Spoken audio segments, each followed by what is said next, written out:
Shalom, everyone, and good evening from Connect here in Galilee, at the Jezreel Valley in Israel. I'm Amir Tsarfati, and this is our Mideast update. A lot of stuff to talk about today, starting from the situation in Europe all the way through the vision of Netanyahu to Gaza, Lebanon, Syria, and the West Bank. And we're going to talk about much more, but not before we start with a prayer. So, Lord, we thank you so much that we can not just look into things with an earthly perspective, but more so with heavenly perspective, knowing that you control the times and the seasons, and that you want us to understand the times and the seasons. So now we ask that throughout this Mideast update, you will give us ears to hear and hearts to understand that which you have for us to know. We ask that you will bless the technical part, that you will allow everyone in the back in the control room to smoothly operate this broadcast, and for the data to flow uninterruptedly all the way to the four corners of this world. We thank you again in the name of Yeshua. Amen. So shalom, everyone, and good evening. I'm Amir Tsarfati, and this is our Mideast update from Connect here in Galilee in Israel. And we're going to start with what happened yesterday with the German elections. Something very big happened in Germany, something that we cannot say was not predictable, but the main ruling party in Germany lost a devastating and humiliating loss in the elections. And you can clearly look at the map between the 2021 elections and the 2025 elections to understand that all the red of the center-left Socialist Party is gone, and the black of the Christian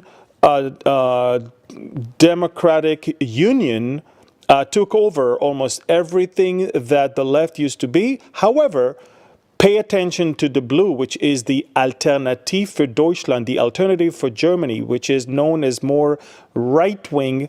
And that party is now tripled its force, and it's controlling most of what used to be Eastern Germany until the unification of Germany in the late 1980s, early 90s. So you can clearly see Germany moved to the right. The left is almost gone, and the problem is, just like in France, anyone that is far too right is being boycotted and is being painted as Nazi or racist, and so the right or the Christian Conservative Party is now seeking to have a some sort of a unity government or a coalition with the party that just lost, with the left. So I'm not sure how it's going to work if you want major changes. Friedrich Merz is the chancellor designate, and he already came up with some very, very controversial remarks when it comes to the relationship between Germany and the United States.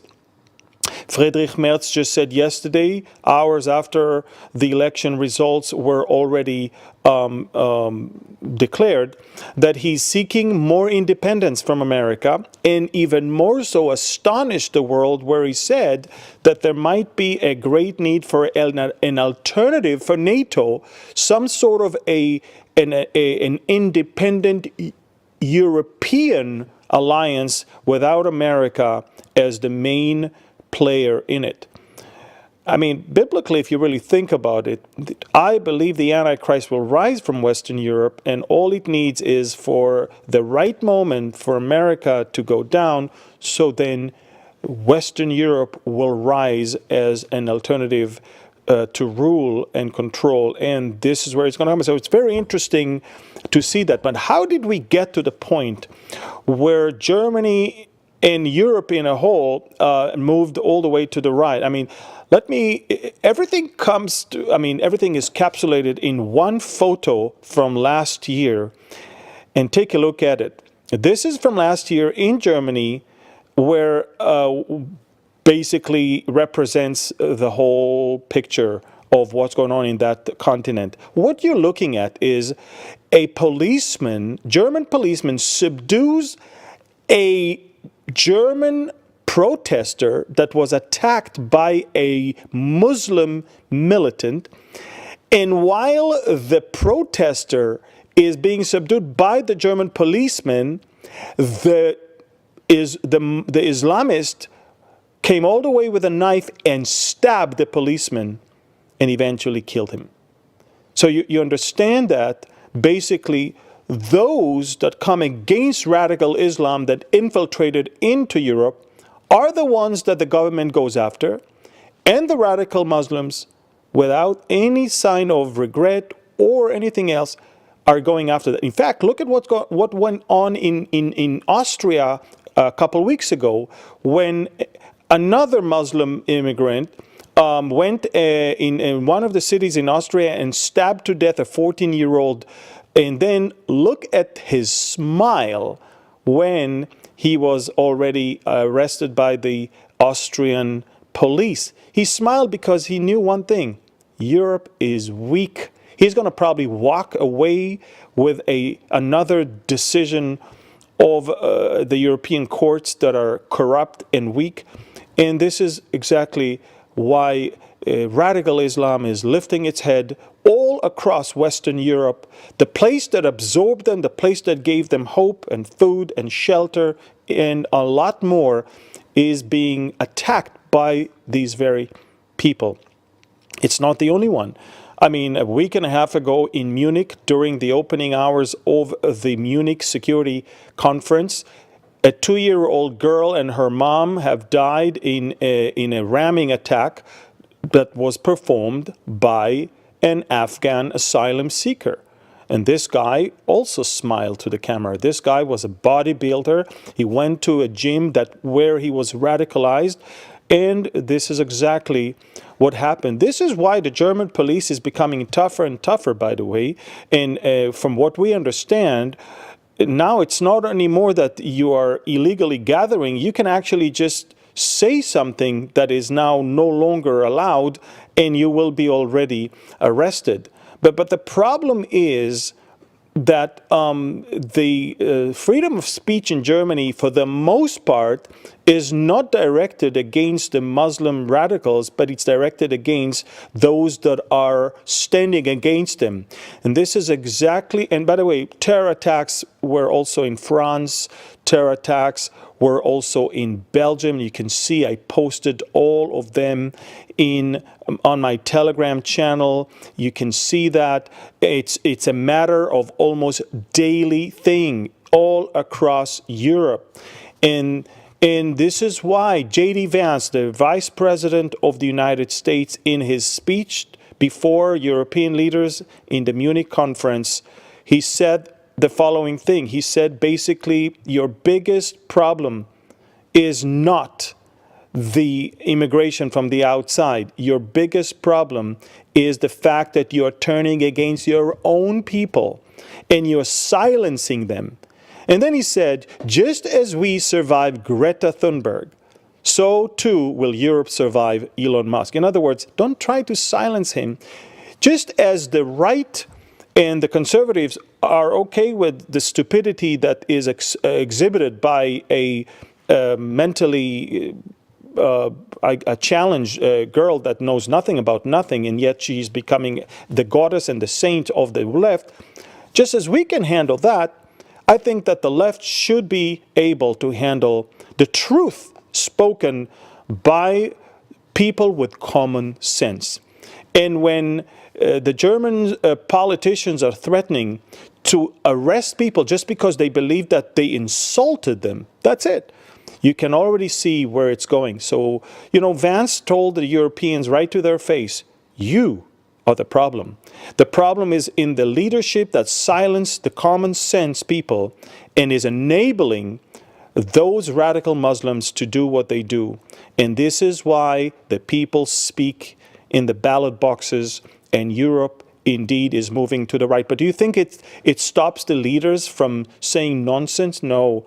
It's not. And the more we go forward, the more right. And if Alternative for Deutschland is number 2 now with 20% versus 28% of the number 1, you're going to probably see in the next elections, it will become the first one. Now, again, I'm not praising one over another. I'm just saying it's definitely something that you should pay attention to. And Europe is going through a major changes, and the Europeans are angry because they feel like America is betraying them. Now, America is not betraying them. There's a new sheriff in town. There's a new president in the White House. And the way he sees things is completely different than the liberal progressive left, which controls Europe right now. And right now, the main problem that they have with America is its stance on Ukraine. President Trump decided to start igniting a process to bring about peace deal between Ukraine and Russia. Now, in a very skillful manner, he said, let me first talk to the Russians. Let's not go and blow it up immediately. Once I soften the blow, once I explain to the Russians how I think things should go, then we can add the Ukrainians to now say their demand, and then we can work on a deal. But the Europeans immediately are saying, how come we're not part of it? How come the Ukrainians are not part of it? Wait a minute. You will be part of something, but you cannot ignite it when both parties are so far off and there is zero trust between the two. Now, also, President Trump made it very clear to the French president yesterday that unlike Europe, that used to give loans to the Ukrainians, America gave grants to the Ukrainians, but that's wrong. America wants its money back as well. And this is exactly why Trump is seeking for a deal with the Ukrainians that for the rare earth minerals that are there in Ukraine, he wants half of them. Now, by the way, he wants the very half that Russia wants. And it's America that is taking it in order to guarantee Ukrainian sovereignty and security. You see, the problem is people don't look beyond the today, and they don't understand strategic moves. And this is what we have. The Europeans are angry with Trump. They are angry with Russia. They're angry with everyone. But the simple European person is not exactly interested in Ukraine or Russia or anything. All he wants is security in his own city, in his own country, and he cannot get it. And this is why Europe is migrating to the right, and we see that all over that place. And there was yesterday a vote in the UN General Assembly. And the vote was just a symbolic vote, and the vote was about keeping or recognizing Ukrainian territorial borders. Now, believe it or not, but Israel, as well as Hungary, as well as the United States and Russia, voted all no for that. Now, this is very unlikely for America to vote no on something like that. But the reason America voted no for that is because America is now negotiating a deal that will definitely bring about peace based on a different set of borders. Now, whether it's justified or not, whether it's nice or not, it's not the question. The question is, how do we bring an end to a war that takes the lives of thousands every single day? And this is, by the way, the exact reason why Israel had to vote with America. Israel cannot expect American support in the UN and vote against America in the UN. So it's not like we voted against the Ukraine. We voted with the United States, as allies should do. And we do that in order to ignite that process that President Trump is talking about. And you need to understand, folks, the process is much bigger than Ukraine and Russia. The process is much bigger than Israel and Gaza. We are going to look into a completely new Middle East that is creating not an axis of evil controlled by Iran anymore, but actually broadening the Abraham Accord to the point that Trump is seeking to actually bring Syria and Lebanon also to be part of the moderate Sunni axis that will then get billions from Saudi Arabia and from America to reconstruct Lebanon and Syria. And in return, they will now abandon the Shiite axis of Iran and join the Abraham Accord. This is a revolutionary thing, because in exchange for this type of deal, he will demand Gaza to be evacuated and become an export-import city for the oil and the goods coming from Saudi Arabia to Europe and back. So what we're looking at right now is a much broader American move that is going to be ignited when Steve Witkoff, the special envoy of President Trump, is arriving tomorrow in our region. So, guys, I mean, we're talking about something much bigger than all of this. Now, let's talk about Gaza. You've all seen in the past week the shameful disgrace of returning bodies of young babies and children in a ceremony that was taken from the pits of hell, basically. I mean, a big stage with Netanyahu as a vampire that is drinking blood, the coffins of the Bibas babies and the wrong body of their mom, which wasn't there, by the way, and next to them, they put American missiles, and there was music in the backdrop. Now, I want you to understand, that's not the only thing. A couple days later, they also released living hostages, and they made sure that they will show one of them kissing the head of his captors. Now, what you don't know is they told him to do that while they filmed him. You see the guy filming, he told him to do that. Why? You know why? Let me tell you why. Because later on, immediately, they told everyone, look at how the Israeli hostages felt safe and thankful to those who tortured them and captured them. Do you understand? They told him, please, not please, I mean, right now, kiss his forehead, and then they turn it into a propaganda machine. Now, how do I know it happened? Because the minute it was handed over to the Israeli side, he said, guys, I was ordered to kiss that guy's forehead for their own propaganda machine. But that was not the cruelest thing they did that day. Apart from the shameful ceremony on stage, they also brought 2 other Israeli hostages that were not part of the deal. They put them in a van. They told them, you're about to be released. Then they opened the door of the van to see their friend being released and them not being released. And then they took them back to the tunnels. They tortured them in a way that was unimaginable. Both of them lost tons of weight.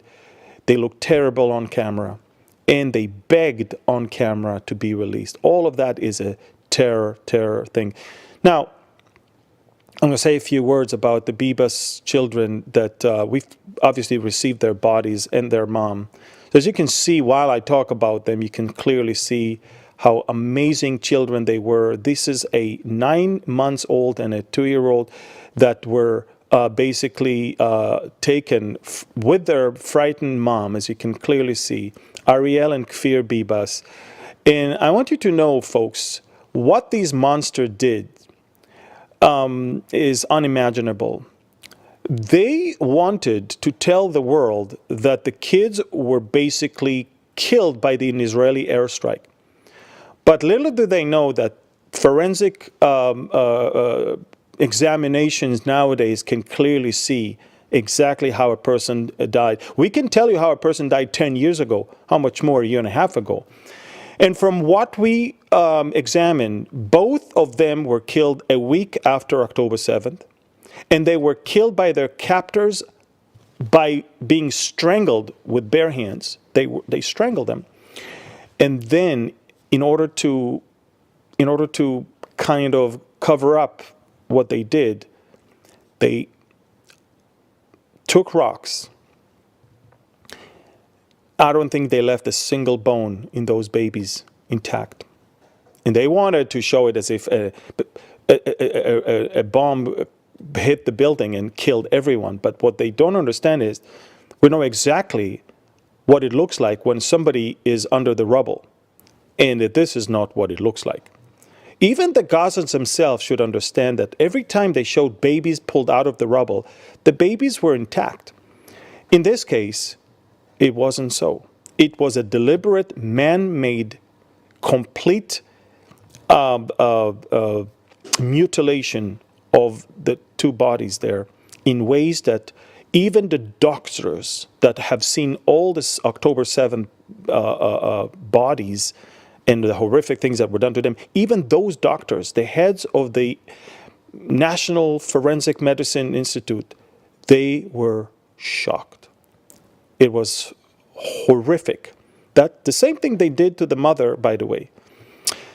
And so where are we now as of today? Today is Tuesday. We're expecting by Thursday the return of the last 4 dead hostages, and then phase 1 is completed. As you can see, all but 4 have already been returned, and the last 4 are dead. We know they're dead, and they're going to come back to us by Thursday.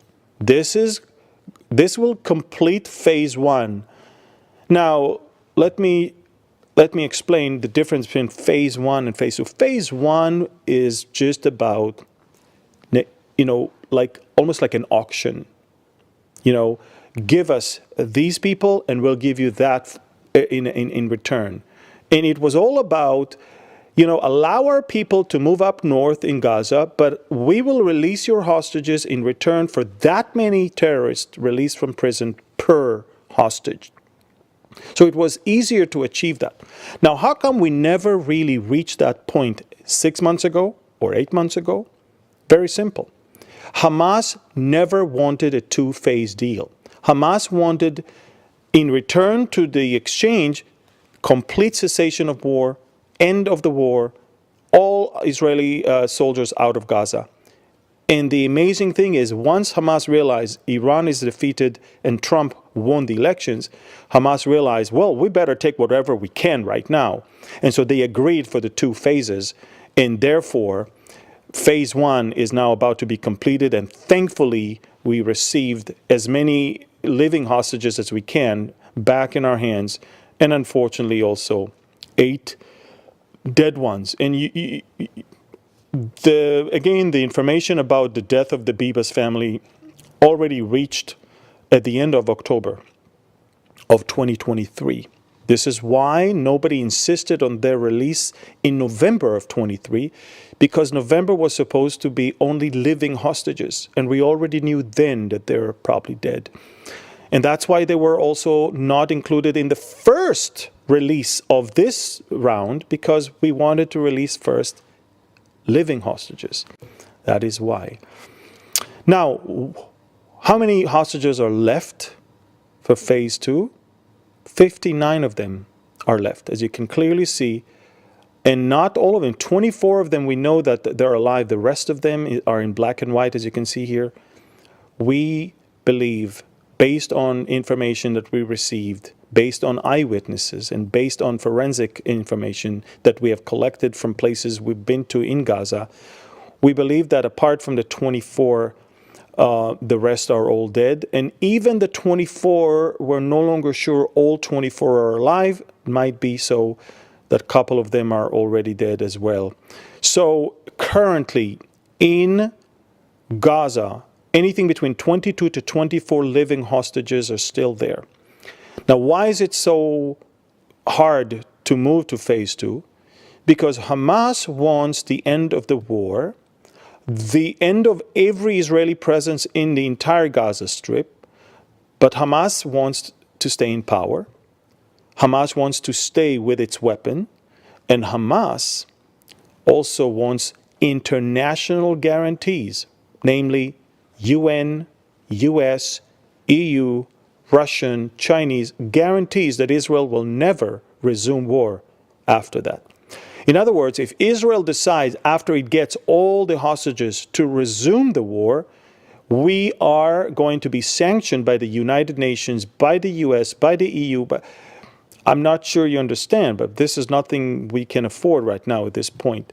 So Israel is basically saying it's never going to happen. All we talk about right now is that Hamas cannot stay in power. In fact, Steve Witkoff himself said on press that Hamas cannot physically stay in Gaza. He stated they physically have to leave.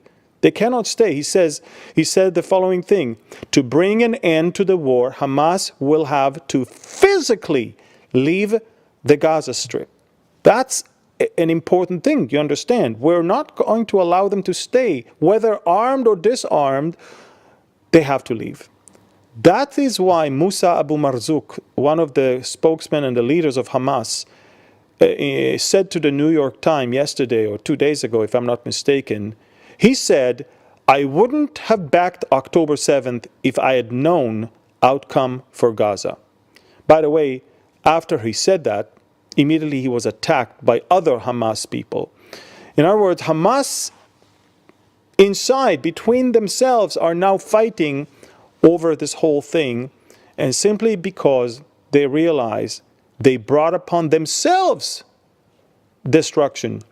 Just like Nasrallah thought that by helping Hamas, he is going to somehow advance his cause, little did he know that he brought upon himself death, misery, and destruction.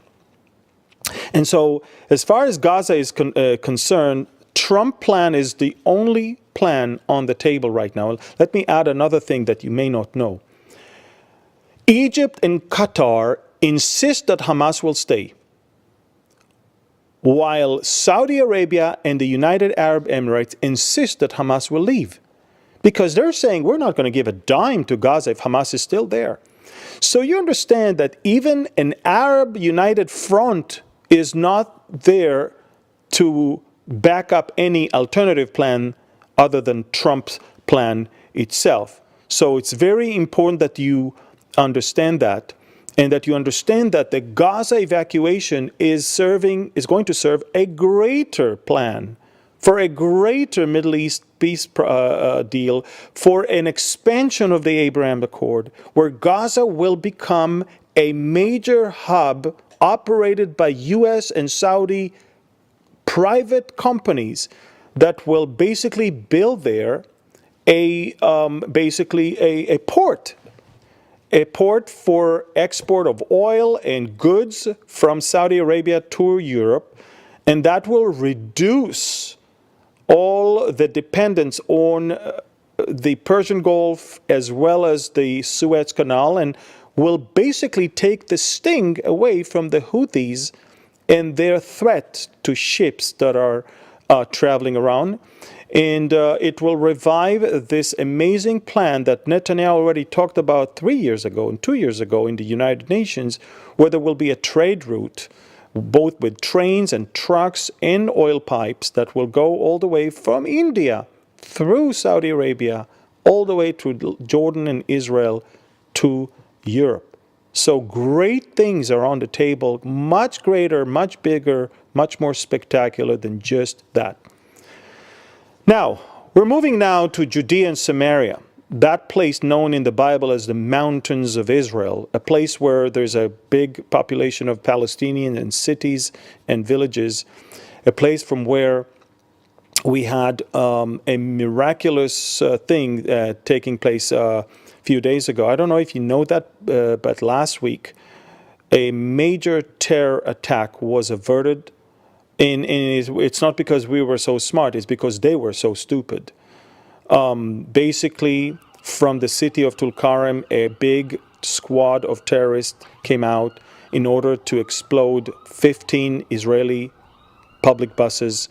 And 5 of the terrorists were supposed to detonate a suicide belt on the light train, causing another October 7th.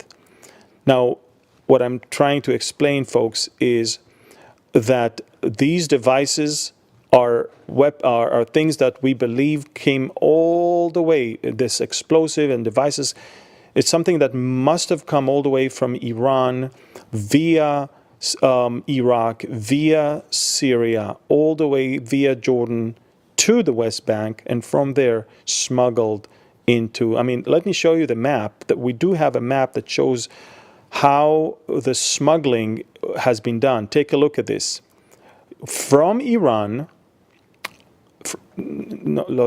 from Iran, all the way via, there you go, here you go. Look, from Iran, all the way via Iraq, via Syria, to northern Jordan, all the way into the West Bank. And that's it. So they have weapons, they have explosives that they get all the way from Iran, and they put together those. And we even have a video of one of the terrorists that planted a bomb on one of the buses. He get on the bus, as you can see, with a plastic bag.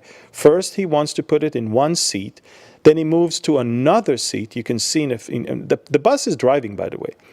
And then he gets up. You see, he gets up, moves to another seat where he conceals the bag under the seat. Take a look at this.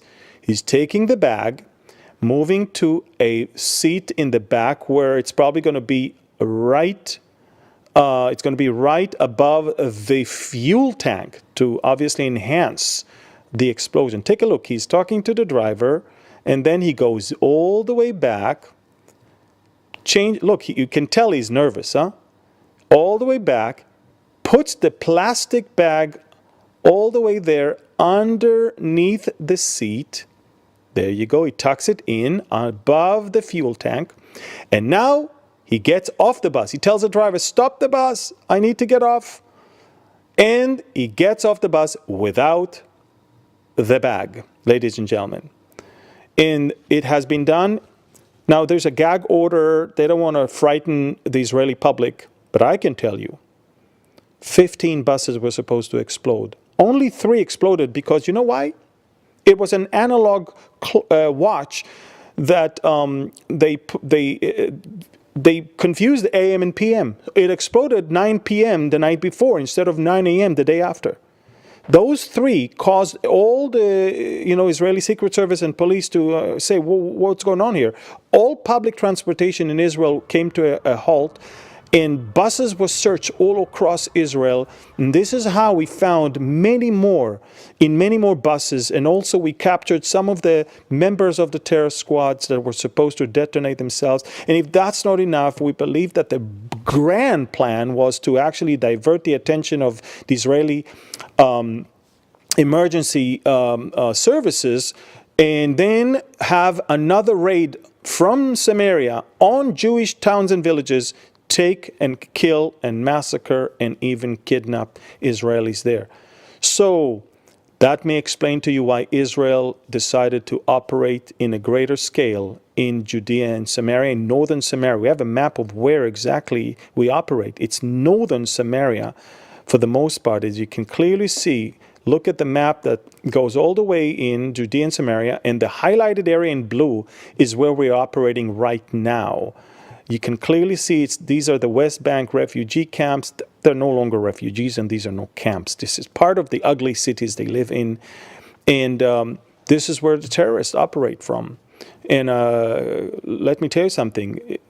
It's not just soldiers anymore. We actually allowed tanks right now inside the West Bank cities for the first time in probably 20 years or so.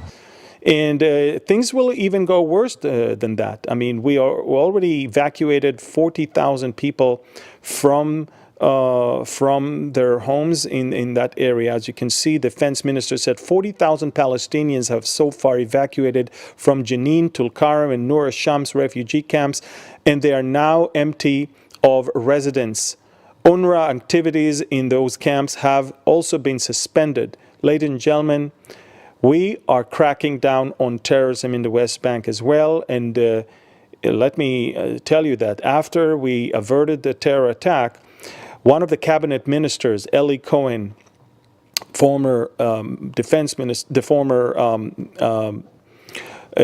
foreign minister of Israel, Eli Cohen said that, Tulkarem and Jenin, they are going to look like Gaza and Khan Yunis, basically, after the operation is going to be over, which means most likely evacuation is not only going to be from Gaza, but even from the West Bank itself. So we're looking into major things that are happening over there.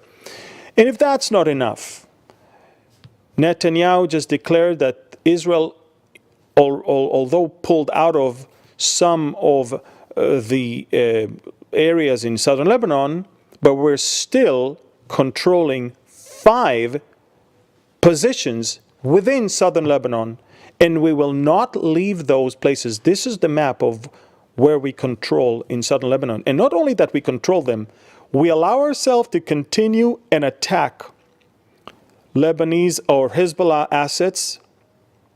So apart from those 5 positions, look how many assets, look how many assets we have attacked. And Nasrallah's funeral in the stadium of Kamil Shamoun, we received a visit from these same Israeli jets that killed Nasrallah 6 months ago in Beirut. As you can clearly see, Israeli F-35s and F-15s, the same ones that dropped 80 tons of explosive on Nasrallah's bunker, flew right above Nasrallah's funeral. In a way, they said, we killed you, and now we came to make sure that you're dead and being buried. Great trolling, if you ask me, high-level trolling. Israeli Air Force is literally dominating the skies of Beirut on the day of Nasrallah's funeral. Think about it, folks. If 2 years ago Israel was too afraid to even attack a tent that Hezbollah placed next to our border, if 2 years ago we were afraid of Hezbollah's reaction, now we killed all of Hezbollah's leaders, most of Hezbollah's capabilities, and the day of the funeral of these, we fly right above to tell them, you're defeated. Israeli tanks are even seen in southern Lebanon, and as we had some snow in the last couple of days there, but we're still there. We're still there. And as far as Netanyahu is concerned, the cabinet is concerned, we're there to stay until the Lebanese army and the Lebanese government will implement Resolution 1701, which means no Hezbollah south of the Litani River. And it's not going to happen because Hezbollah lives there. So we're going to stay there for indefinite time. An hour ago, the head of the Israeli Mossad, Dedi Barnea, gave a speech.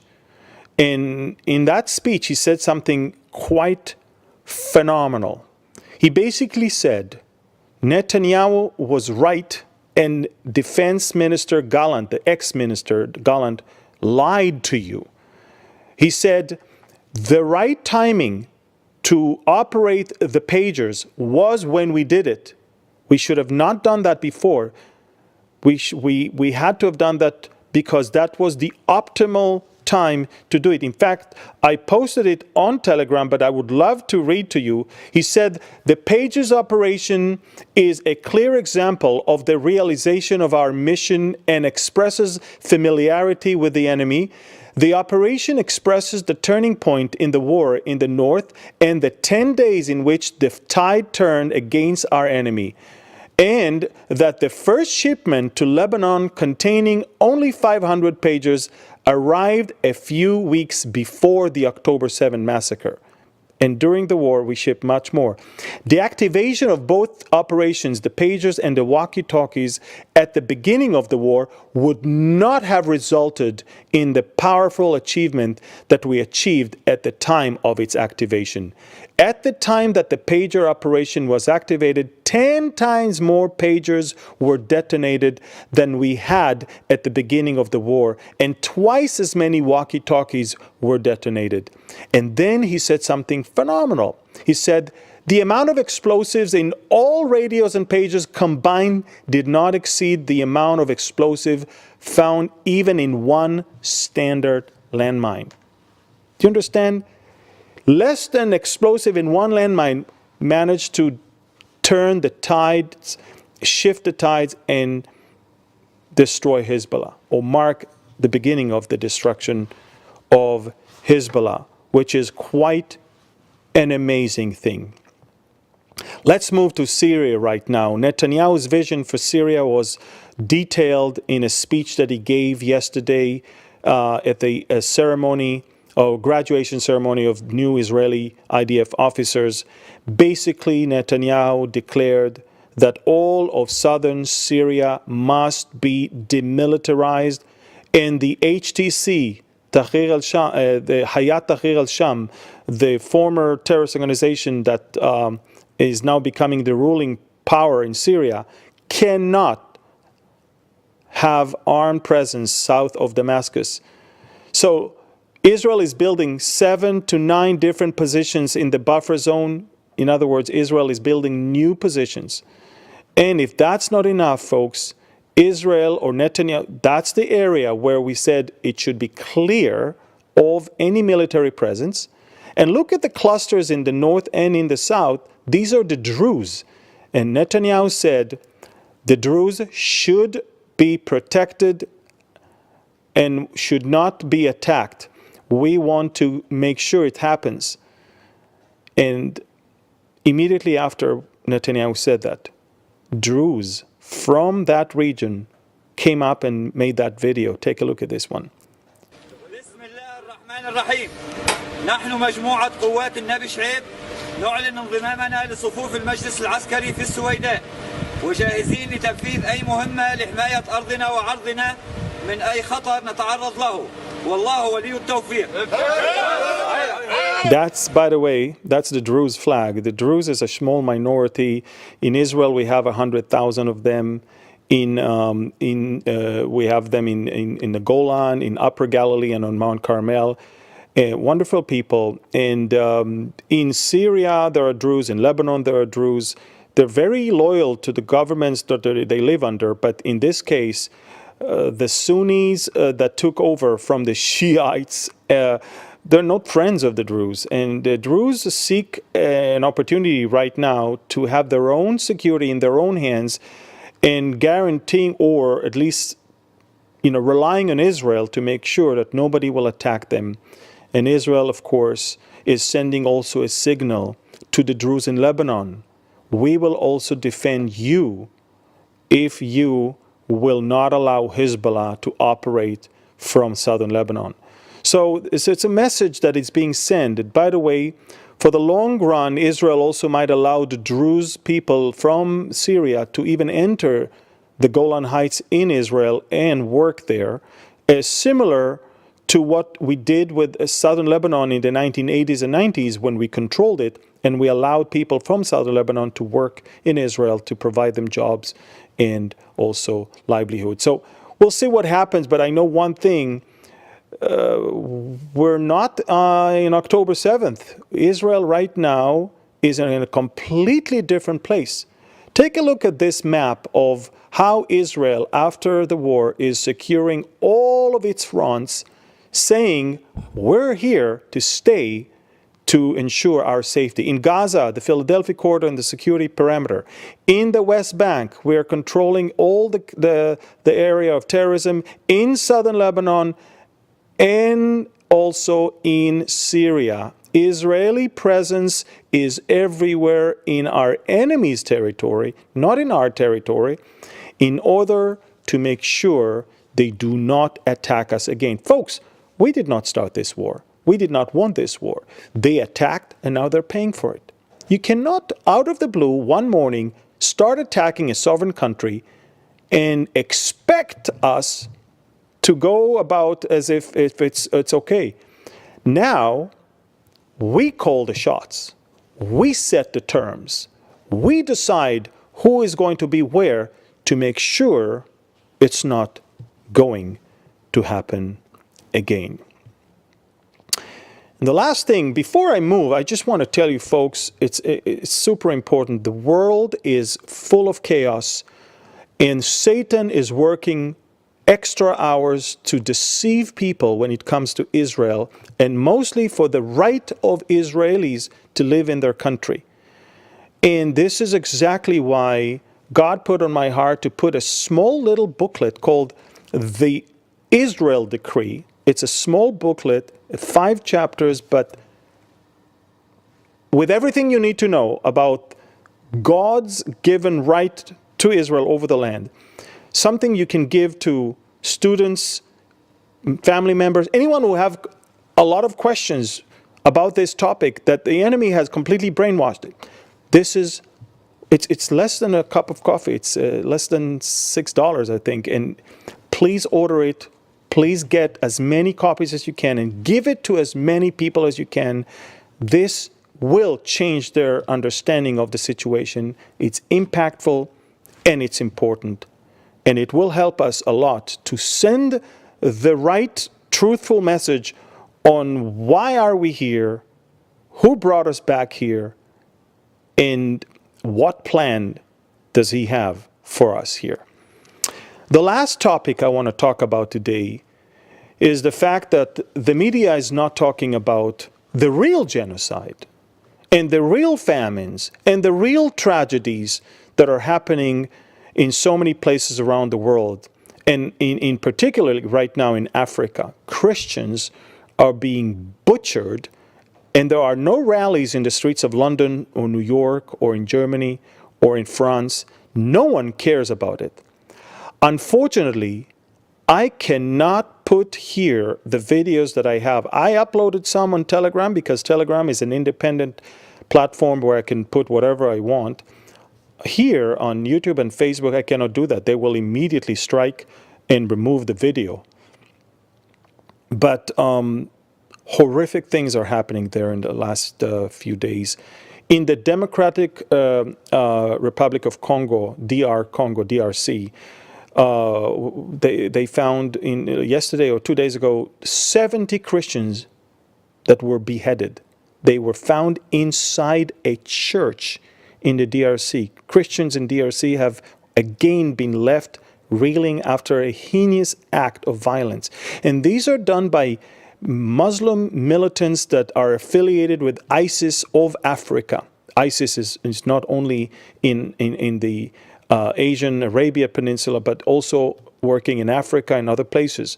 And ladies and gentlemen, there are so many graphic photos. I mean, this is a screenshot you're about to see. I'm not going to show you the video, but the way they even treat the bodies after they already have killed them, the way it throws me immediately to October 7th and the videos that we know and we've seen of what they did to people.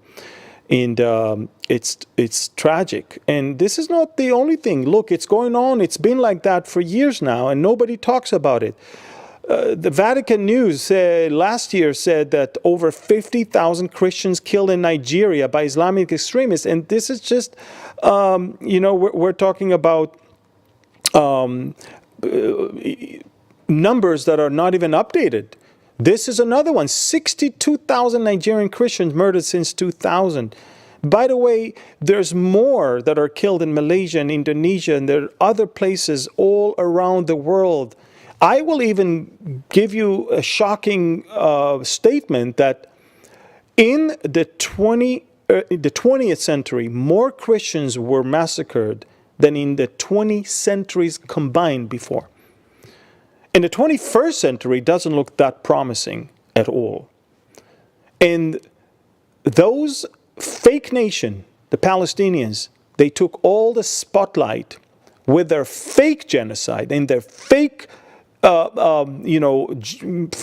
I mean, you can see all the videos that are coming out of Gaza right now are showing people that are well-fed, that are happy, that are smiling. Not a single memorial service held to anyone who died. And that's not they have print houses that are working hard time to make banners and flags and stages and speakers and music.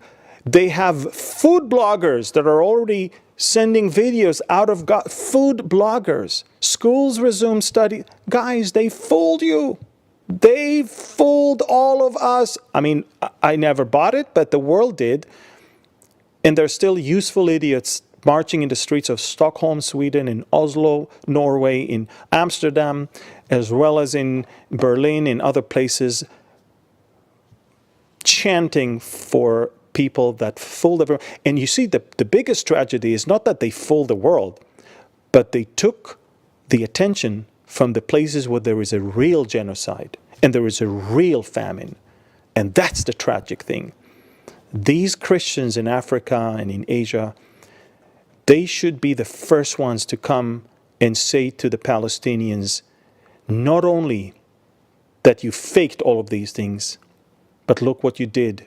No one is there to help us because you're the darling of the media, the darling of the international community. You get all the money and all the food and all the attention, while where there's a real famine and real genocide, no one even talks about it. And that's the tragic thing. I want also to conclude with giving you an update on the ministry. A lot of people are asking me, where are you going to speak? How do we know where you speak? It's very simple. beholdisrael.org. This is where you can go on the web. Go to beholdisrael.org and click on Speaking Around the World, and you will find exactly where I teach in places and cities and churches, who is speaking, where. This is also if God puts on your heart to help the ministry, you can donate through beholdisrael.org. But this is where you can also find out about our tours, about our speaking engagements, about our upcoming programs. Everything is on our website. So this is it, folks, for today. Let me conclude with the Aaronic blessing, and then we'll say goodbye. יברכך אדוני וישמרך, יאר אדוני פניו אליך ויחונך, יישא אדוני פניו אליך, וישם לך shalom. The Lord bless you and keep you. The Lord make his face shine upon you and be gracious to you. The Lord lift up his countenance toward you and give you his shalom, his peace. It's the peace that surpasses all understanding. It can only come from the Prince of Peace. He's also the Lord of Peace, who can give you peace here and everywhere else, now and forever. And his name is Yeshua, and in his name we pray. Amen. Thank you. Please share with as many as you can. God bless you, and shalom from Galilee.